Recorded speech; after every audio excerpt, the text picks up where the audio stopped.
Gator K is back, and that can mean only one thing. Playoff time, baby! It's time today to talk about the premier season coming to a conclusion. Playoffs getting ready to go. We've got picks to make, and we've got NCDC hockey coming down to the stretch run. A lot still in play, a lot to talk about. Hats on, let's go. Dan K Show coming at you now. In lieu of our three things segment that normally kicks off a regular Dan K Show episode, today we're going to honor the gentlemen throughout the USPHL premiere that had incredible, stupendous, outrageous, record-breaking seasons. And Lucas, the place we have to start first is we always talk about a Mount Rushmore for the Dan K Show, the Wizard of Osmondsons, the Monkmans, the Joey Duzaks, Mr. Bag of Donuts himself. You know, we talk about the guys who we beloved, and Nick Cesarini has to be on that mountain as well. More games played than any skater in the history of the USPHL. Following this weekend, he skated for the 173rd time. This young man has never missed a game since starting in the Metro Jets program and just continues to be stellar both on and off the ice. An incredible family, an incredible athlete, and a young man that anybody nationwide would be lucky to have on their hockey team, Lucas. If this young man, counting playoffs, he's played in 188 games. If this young man can help his Metro Jets win a national championship this year, he will have played anywhere between 196 and 197 games by the conclusion of the season. That is some Iron Man level stuff. That is the kind of stuff that sets a record that, you know, stands a very, very long time, right? You have obviously the Cal Ripken statistic in baseball where you look at a record like that and you just think, good luck, anybody trying to break that. Yeah, and to look at it, Lucas, the only way to break this record ever, this is getting close to that Cal Ripken Jr. level, is to never sustain an injury and to play every game from your first availability in the USPHL Premier, the first day of your age-in, all the way through. So the Buffalo Stampede have some young men who could maybe pull that off, Lucas. They're young Absolutely. Right now. They're the youngest team in the league. But you got to start young, and you got to stay healthy, and you got to play every single game along the way. The Iron Man, Nick Cesarini. I think that's what we got to call him now. I think Nick Cesarini, like Thanos was inevitable, but the Iron Man being on the ice, even more. Yeah, I like that. I like that nickname. I think that's one that's certainly going to stick. And now the next job is just playoffs. That's it, man. And we got a couple other guys who their next job is playoffs, but their first job, it was breaking records. We start with Jordan Steer of the Wisconsin Rapids River Kings. We got a chance to talk to him earlier this year. 192 points. That ranks him fifth all time, but the most ever by a USPHL premier defenseman, and that is by a long shot. Defenseman getting it done. I will always love myself a defenseman who's not afraid to get out there and score a bunch of points, and Jordan is such a leader. Right, and you look at the 2018 to 2022, just a leader throughout his career. Such great development. Came in with a ton of potential, developed on that potential, and is now one of the best players in the system. And then we talk about the three-man race that we had towards the end of the season for the all-time points leader. It was like a NASCAR race or a horse race, neck and neck to the very end, to the very finish line, and finally the last man on the ice raised that figurative trophy, that award, right, for the most all-time career points. But we start with a guy who finished third in that race, the third horse in it, Stepan Skaversky, who was stepping on the gas all season long. Yes, 199 points in his career, didn't break the all-time record, but what he did do, he put up 115 points in a single season this year, breaking the all-time single season record, passing the likes of Jared Fisher, passing the likes of the Monkman and the Wizard of Osmondson. This guy was unstoppable and a monster in Fresno this year. How about leaving some points for the rest of us? Right? Yeah, 115 points is absolutely monstrous, and it's just such a singular feat. between, the amount of goals, the amount of assists that you need just to combine that, because you can't get it done in one stat category. You really got to combine both. So to be able to have so much offense flowing through a single person for Fresno, it's just incredible. Yeah, and the next two guys, Lucas, they passed Joseph Martancic, who, Lucas, we became famous in Chicago for our phrase that there's three things that are synonymous with greatness in Chicago. And it's Deca, Bratwurst, Martancic. That's what it's all about. And Joseph Martancic, who had 216 career points, he gets passed first by Drake Barnish. And Drake Barnish, Lucas, raising the barn here, 220 career points. The Cincinnati Junior Cyclone, former Hudson Havoc star. Just how good was Drake? Incredible, right? Just continuously firing pucks at the net, grabbing assists. I mean, multi-point games and Drake Barnish are essentially synonymous. And getting to play for a team like the Junior Cyclones, right, in their first year in the league too, able to help that team and bring them up that leaderboard. Just what a job, and what a class act as well. We met him a bunch of times, gotten to interview him once, and just a great all-around player. Yeah, and what's not great all around is the guys deciding, Lucas, we talked about it before we got in the air, that they just love to blow around leaves in Florida. There's palm trees. There's very few leaves, but they leaf blow literally 6 times a week where I live at. I don't understand why. I don't know if it's a way to get lizards to go flying through the air or what it is. But you know who was flying through the air, Lucas? Bailey Bird. The Birdman! Ah! Guess what he did? He was trailing with Drake Barnish, the leader in the clubhouse. I felt like I was watching a PGA tournament this weekend. And he sneaks by just past Drake Barnish by one measly point. 1 point. That's the difference. And that really is the feel, right? And you don't normally get that with hockey. You can't normally picture a player watching someone else's game hoping he hits the under, in a sense, right? But that's what we had. And I think it goes to show you that the USPHL and these teams, they really allow this individual talent to shine, right? Sometimes when you talk about development, you shy away from the individual superstars, but it just strikes a good balance between developing these players, right, who have obviously been with their teams and with the league for a long amount of time, and allowing the superstars to shine as well. These players that make such an impact on the ice, that rack up multi-point games like it's nothing. So, I mean, to everyone who appears on this list, and we'll flash the graphic up now, just congratulations, right? It's Joseph Martancic, whose legacy still lives on in the USPHL, and to the other 4 guys, right? You talk about a legacy. The legacy is here, right? It is something that these numbers are going to exist for a very, very long time. These names are going to be up there for a while, and in terms of a junior hockey career, you've left your mark. Now it's time for playoffs and what comes after that. Yeah, and I mean, it's going to be tough to ever pass any of these guys, man. Drake Barnish, 220 points, 230 if you count the playoffs. Like, what a season for all these gentlemen. What a job, what a career.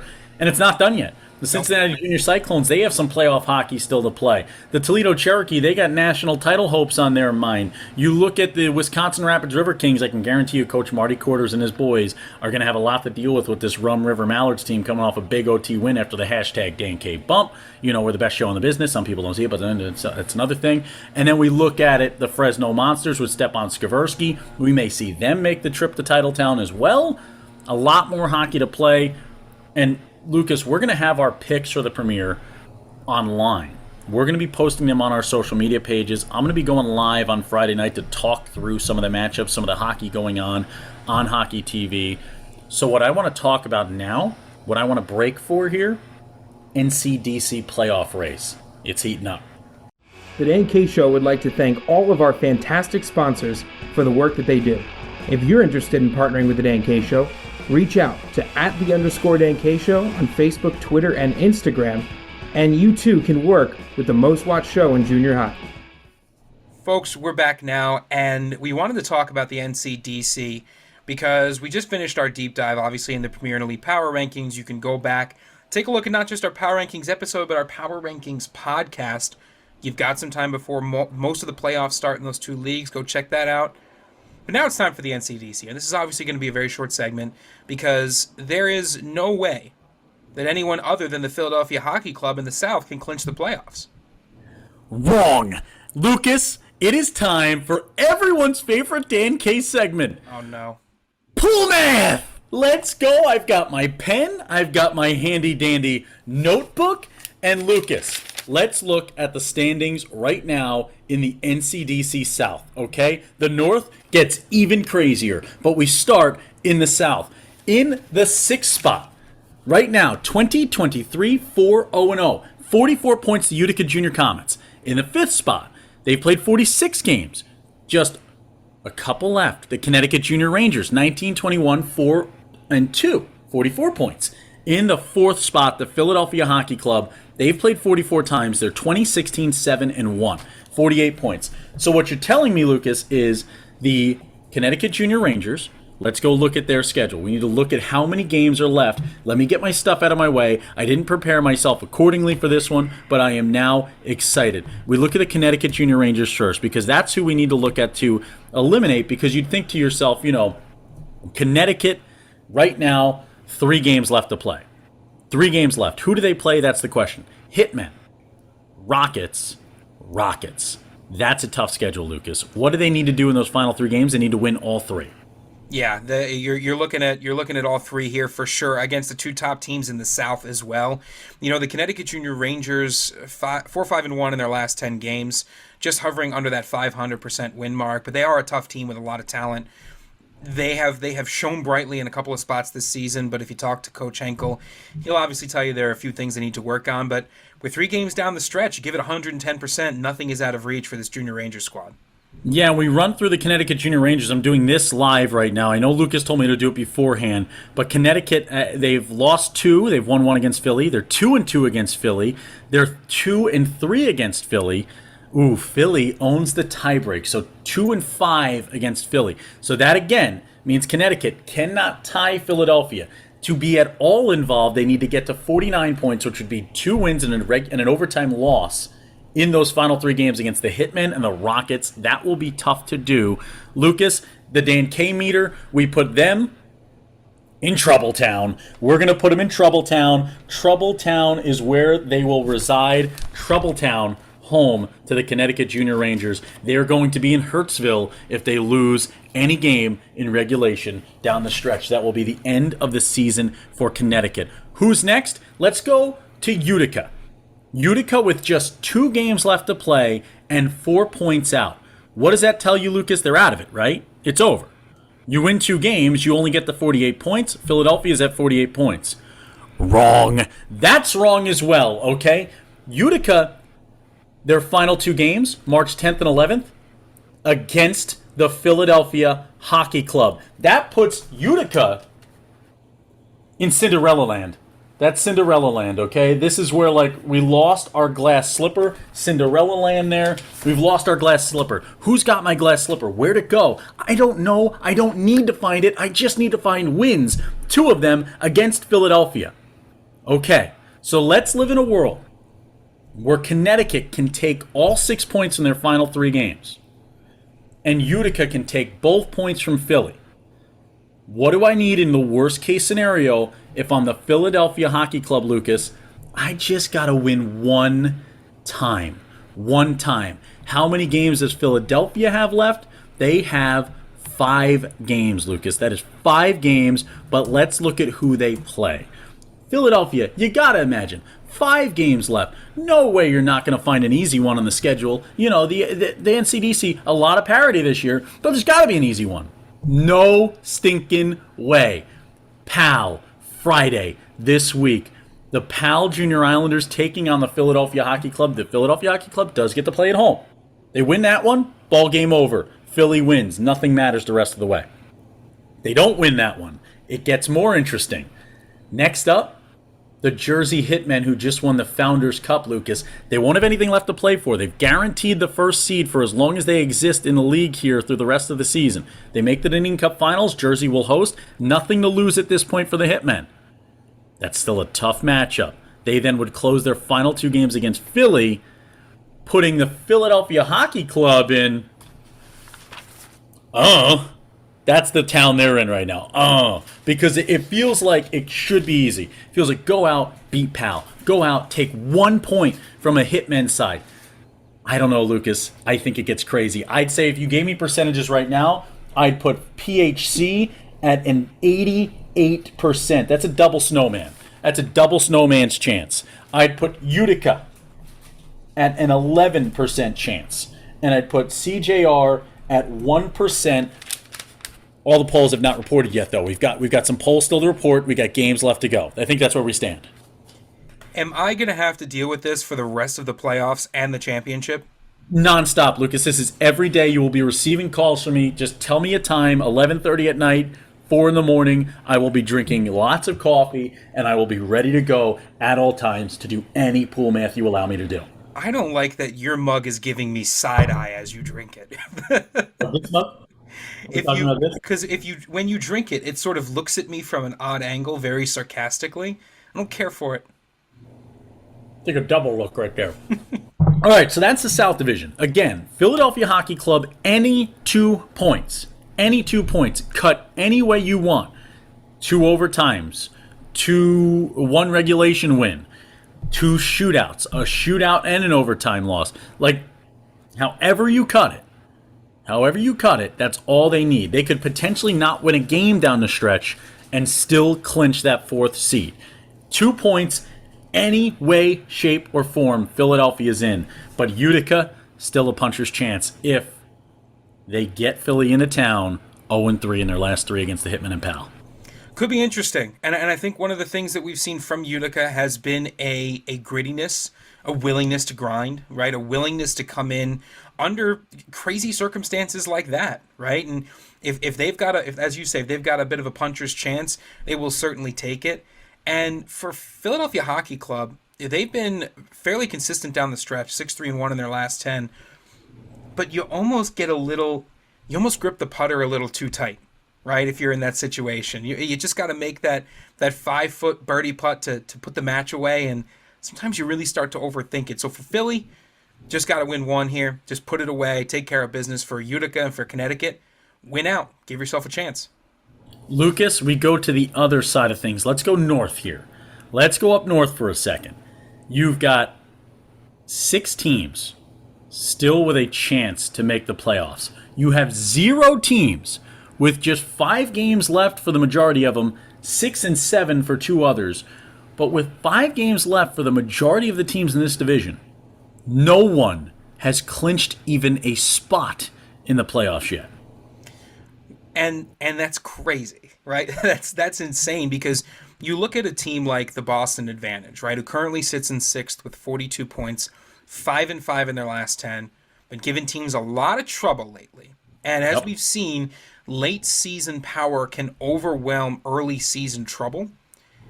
The fact that the Boston Advantage still have a shot here, still have a lot of games left to play, still have a chance to get into the playoffs, shows you how really crazy the North Division can be, especially when you start to think about the teams at the top, the Monarchs, the Bruins, and the Kings.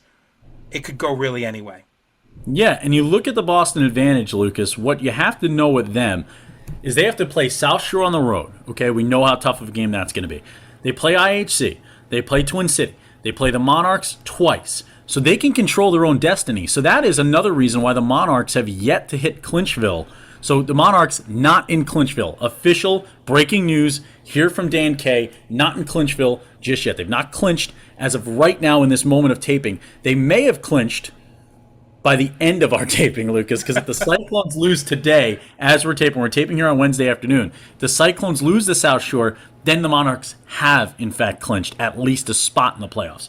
But the Advantage, where do we think the Advantage lie? Let me rip this page out. This is our South. I'll give you one more look at that. Let's tear that out. Let's go. Okay, where do the Advantage live? The Advantage live in Dreamland, right? We're living in Dreamland right now. We still got the dream. There's a chance. There's a chance. We got a chance for the Advantage. Let's dream. What are we thinking of? We're thinking of wins. We got to win a lot. 42 points. Right now, the threshold is 47 if nobody else wins a game. So you've got to make up 5 points in a 5-game stretch. That's got to be a 5-0 run. We got to go 5-0. You go 5-0, you win your last 5 games in a row, You're at 52. Now talk to me. That means that the Twin City Thunder would have to get 6 points to get past you. So that's Boston. The Northern Cyclones, Lucas. We look at them right now. This Cyclones team at 44 points, it's going to take a lot of work with a tough schedule down the stretch for Northern to make this run in. We take a look. They're playing South Shore right now as we tape. They have the Bruins, IHC, and Twin City. This is another team that I think you need 9 out of 10 points at the least to be in the postseason. Yeah, and you look at the live score right now, it is all tied up, it seems. Still no scoring here from the Northern Cyclones just halfway through that first period of play. But one of the great things about the North Division is it is so competitive. And the Northern Cyclones, yes, they've got 1 game now and only 4 games left on the schedule. 1 against the Junior Bruins, 1 against the Twin City Thunder, 2 against the Islanders Hockey Club. You know, you start thinking about needing to win out, right? You start thinking about where that cut line, so to speak, is. And, you know, you can't second guess any previous decisions that you make, but in games that look tough, you know, do you almost start playing for one as opposed to trying to get the win in regulation? I think in this division, it might not hurt, but obviously everyone wants to get that full 2. If you are Northern, you cannot drop one of your final 4 games. You can't. You can't. I mean, if you're 3 points behind Twin City, you know you play Twin City. If they lose that Twin City game, even if they win the next 4, you lose that Twin City game, you're still in trouble. That means Twin City just needs a point somewhere to get past you. So Northern, I think the advantage are in Dreamland. I think Northern might be getting into Realitysville, which the Realitysville here, Realitysville, I don't know how I would spell it, Zsville. Look very, very interesting there, Realitysville. I think they need, reality right now is win, win, win, no matter what. They got to get the W town. They got to win as many times as they can, or else they're going to Hertzville as well. Number 4, Twin City Thunder. Lucas, this is your team this year. Haji Baby, Dan Hodge and the Twin City Thunder. These are the guys, 21-16, 1-4, 47 points. They just got to take care of business. They've got an extra game on everyone except for the South Shore Kings still in hand. Well, we talked about playing for ties, right? And you look in the last 10 of Twin City, 5-2-1-2, right? So that's where those ties start to help you out a little bit. They start to give you that little extra edge. And in our newfound commitment to calling all of our NCDC coaches by the nicknames that we've given them, I think Coach Haji Baby is fully prepared for this run down the stretch. He's got a really tough schedule as well, and I was not prepared to talk about it, but thankfully my computer is quick on the draw. Well, I've got it right here, Lucas. You got the Monarchs, so the first 2 games for this Twin City Thunder team. So this is where we can kind of amalgamate into that, right? Mm-hmm. You got to deal with the Monarchs twice. You got to deal with an advantage team that needs to win. You have to deal with a Cyclones team that needs to win against you, and then you get to play latest here. That's a big thing. You're going to get the Bruins and the South Shore Kings. They have the hardest schedule down the stretch. Twin City plays the Monarchs twice, your number 1 team currently. They play the Advantage and Cyclones, who need to win every game. Mm-hmm. So every game they skate is going to be by any means necessary. Then they got to go on the road on the final weekend of the season and play the Bruins and the South Shore Kings. Yeah, nothing like a couple of back-to-backs here on a Sunday, Monday, driving from the Twin Cities of Maine down to the New England Sports Center, out to Foxborough on back-to-back days. That is a tough road trip. But you know what? I think that helps to focus you, right? That starts to fall back away from the 5-foot birdie putt and starts to focus you on the 20-foot putt for par, right? It's doable. It's difficult, but it's doable. And in those situations, if you put in the work, which I know that these boys have done, they can hit that putt. They can take those 2 games. They can make that road trip work for them and come back to Twin City a victorious bunch. Yeah, and I mean, you look at the numbers in the standings right now, 47 points to be safe of Northern and the Advantage. Okay, if you look in a world where the Advantage and Cyclones both win all 5 games, they don't play each other at all, so they won't hurt each other in the standings, so they both can still win every game. So if they both win every game, that would mean the Advantage would have 52, and the Cyclones would have 54. They both won every game. The Advantage out already, right? Only 4 teams are getting in. But then the Thunder would need to get past the Cyclones 7 points. If the Cyclones won every game, that would mean they beat the Thunder twice. So now you're talking you need to win every game that's not against the Cyclones. I don't, Lucas, it just keeps getting crazier. And sorry, they would have to beat the Thunder once, and the Advantage have to beat the Thunder once. So the Thunder would have 2 losses on that schedule guaranteed if both the Advantage and the Cyclones won out. So the threshold number that you want, that magic quote-unquote number, if you're Dan Hodge, is 54. So you need to find 7 points in your final, how many games is 6 games. 7 points in your final 6 games, and you're safe. Okay, 7 points, 6 games. Yeah, and I think that's very doable for this Twin City team. They, like you say, you have a couple of ties thrown in there, a couple of wins thrown in there. You don't want to get in by the skin of your teeth. You want some breathing room. I think they could get it done. The NCDC North Playoff Picture is a building that's being built one game at a time. Yep. You can do as I can much. hear it in the background. They're building it right there. Yeah, Dan and I apparently both living in active construction zones right at taping time, but that's what's so interesting, right? And we've been talking to a couple of folks in the league office, getting daily email updates as well about what the playoff picture looks like. And it's so interesting, right? This is what we hoped the NCDC would be this year with the 2 divisions. It's exactly what we're getting. Yeah, and they live in, I would say, get it done borough. That's where they're going to live. They're going to be in a borough here, like kind of a township.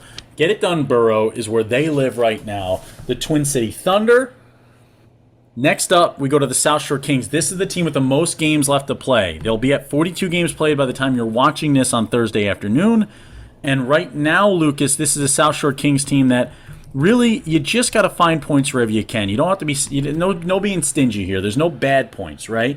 But you play the Advantage. You play the Bruins. You play the Monarchs. You play IHC. You play the Bruins again. You play Twin City. There are no easy schedules down the stretch in the NCDC with the parity this season. This is not much easier than anybody else here. So they got to find points everywhere they can. And that game, Tuesday, March 8th, against the New Hampshire Junior Monarchs, might just be the thing that factors most in the home ice advantage. Yeah, I think this is another team that might potentially belong in Get It Done's borough. They have a lot of games that are going to be competitive.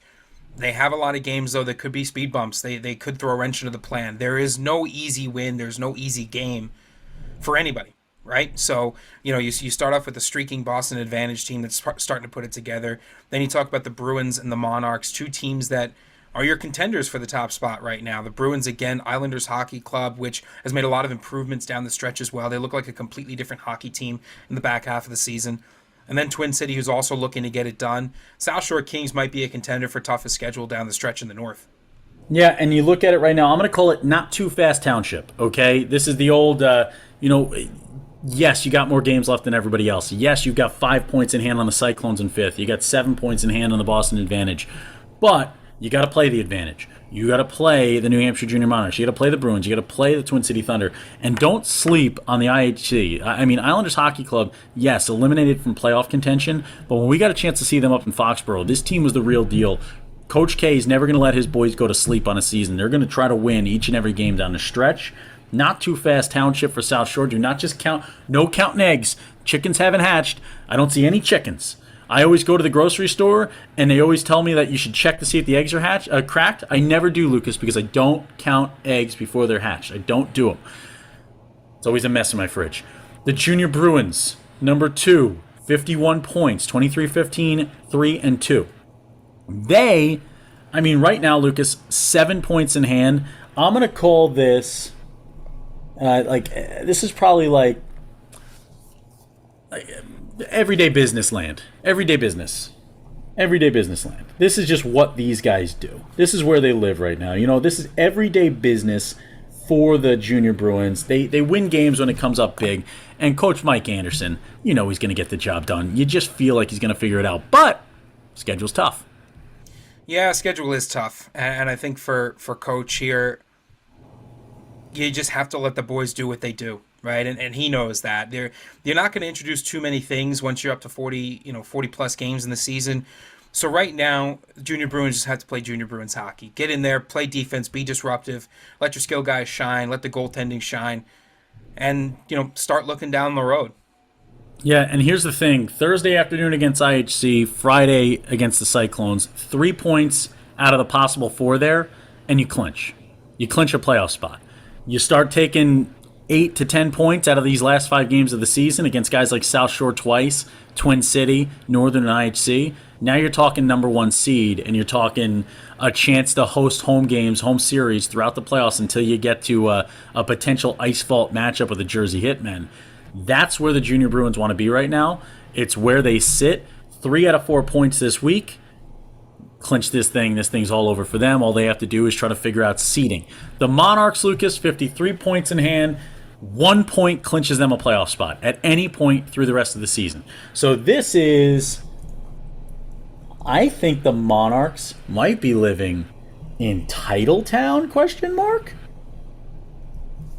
Are they going to win the North?